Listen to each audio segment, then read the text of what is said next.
अस्सलाम वालेकुम प्यारे व्यूवर्स, कैसे हैं आप सब। अल्लाह से दुआ है कि आप सब बखैर आफियत हों।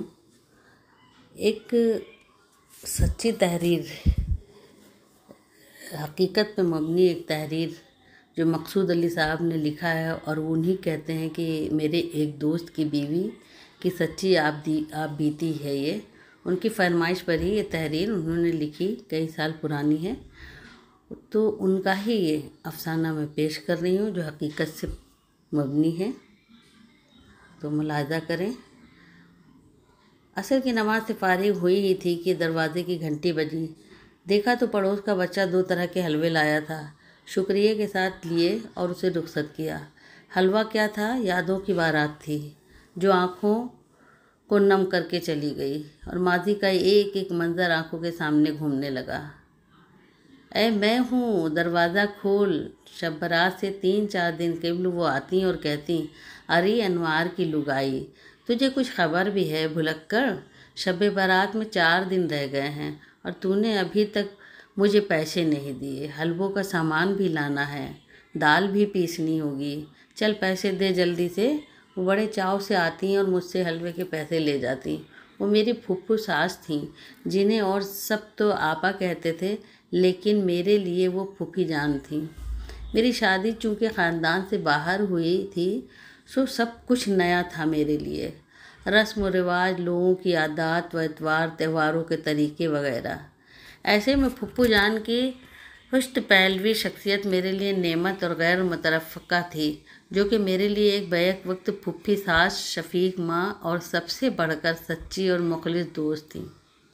मैं नई और नौ आजमूदा होने की वजह से अमूर खानादारी में इतनी माहिर भी नहीं थी, मगर कत्लों वाला हलवा मुझे बेहद पसंद था, जो बाद में उन्होंने ज़बरदस्ती करके मुझे खुद भी बनाना सिखा दिया था। शब बारात से एक दिन कबल वो हलवे बना कर ले आती और बड़े प्यार से समझाती, देखो अनवार की लुगाई, मेरा नाम मत लीजियो, सबसे यही कहियो कि तूने खुद बनाए हैं। मासूम फुप्पू अपने भतीजे की पढ़ाकू डॉक्टर बीवी को सुघड़ साबित करने पर तुली हुई थी। इसी तरह मुझे ससुराली ख़ानदान की दीगर मामलात और साजिशें ख़बरों से आगाह करके रखती कि मैं गैर ख़ानदानी की लड़की कहीं ख़ानदानी साजिशों का शिकार होकर ख़ानदान में बुरी न हो जाऊं। देख फलानी, तुझसे इस तरह की बात करे तो तैश में मत आइयो, बस एक चुप 100 सुख को जहन में रखियो।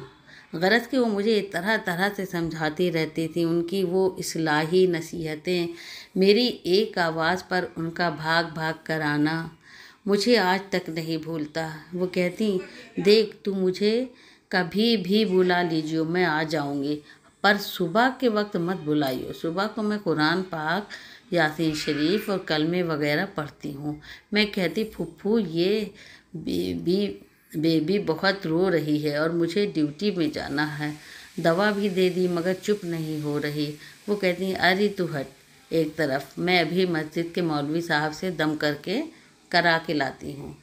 वो दम करा के लाती और बेबी का रोना शोना सब बंद। वो मुझे हैरान परेशान छोड़कर मुस्कुराती हुई अपने घर चली जाती।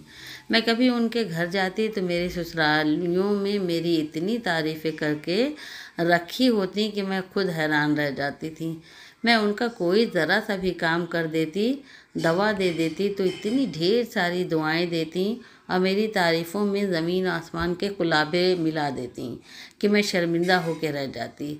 कभी कोई ख़ास बात करनी होती तो मेरे चैम्बर में आकर बैठ जाती, और फिर जब मैं मरीज़ों से फारिग हो जाती तो बातें करती और मेरी गलतियों की निशानदही करके मुझे समझाती, देखो अनवार की लुगाई, तूने ये गलती की है और अब यूँ होने वाला है। अब ख़ानदान में कोई बात होवे तो यूँ करियो, यूँ कहियो। फिर एक दिन अचानक रवानगी आ गई। वो बीमार होकर अस्पताल दाखिल हुई।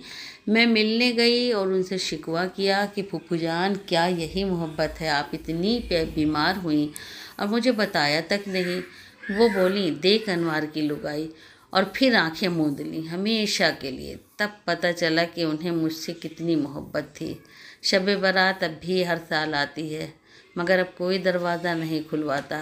अब कोई नहीं कहता, अरे अनवार की लुगाई, दरवाज़ा खोल, मैं हूँ, तुझे कुछ खबर है शब बारात में कितने दिन रह गए हैं। अब कोई हलवे के सामान के पैसे नहीं मांगता, अब कोई नहीं कहता देख मेरा मत बताइयो, यही कहियो कि हलवे तूने ही बनाए हैं। हाय मेरी प्यारी जन्नती फुफ्फू जान, एक शब रात और एक गुजर गई। अल्लाह पाक आपके दर्जात मज़ीद से मज़ीद बुलंद करके और आपको करवट करवट जन्नत नसीब फरमाए। आमीन सुम्मा आमीन।